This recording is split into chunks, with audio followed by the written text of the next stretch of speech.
வாழ்க தமிழ், வாழ்க உலகத்தார். நான் உங்கள் அன்பு தோழன் பா. மூவேந்திர பாண்டியன். நாளொரு திருக்குறள் வரிசைக்காக இன்று நான் உங்களை இன்முகத்தோடு வரவேற்கின்றேன். இன்றைய பொழுதில் நாம் பொருட்பாலில் 76வது அதிகாரமாக உள்ள பொருள் செயல் வகை என்ற அதிகார தலைப்பின் கீழ் அமையப்பெற்ற 753வது திருக்குறளை பற்றி அறியப் போகின்றோம். பொருள் செயல் வகை என்பதற்கு பொருளை ஈட்டும் வழிமுறை என்ற பொருளில் இந்த அதிகாரத்தின் தலைப்பு அமையப்பட்டுள்ளது. இப்பொழுது நாம் 753வது திருக்குறளுக்கு செல்வோம். பொருள் என்னும் பொய்யா விளக்கம் இருளருக்கும் எண்ணிய தேயத்து சென்று. பொருள் என்னும் பொய்யா விளக்கம் இருளருக்கும் எண்ணிய தேயத்து சென்று.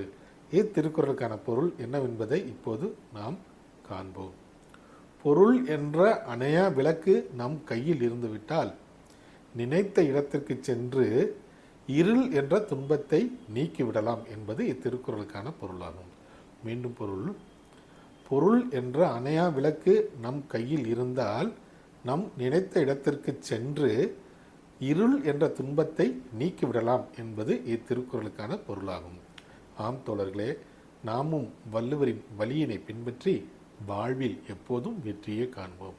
நன்றி, வணக்கம், ஜெய்ஹிந்த். வாழ்க தமிழ், வாழ்க உலகத்தார். நான் உங்கள் அன்பு தோழன் பா. மூவேந்திர பாண்டியன். நாளொரு திருக்குறள் வரிசைக்காக இன்று நான் உங்களை இன்முகத்தோடு வரவேற்கின்றேன். இன்றைய பொழுதில் நாம் பொருட்பாலில் 76வது அதிகாரமாக உள்ள பொருள் செயல் வகை என்ற அதிகார தலைப்பின் கீழ் அமையப்பெற்ற 752வது திருக்குறளை பற்றி அறியப் போகின்றோம். பொருள் செயல் வகை என்பதற்கு பொருளை சேர்க்கும் வழிமுறைகள் என்ற பொருளில் இந்த அதிகாரத்தின் தலைப்பு அமையப்பட்டுள்ளது.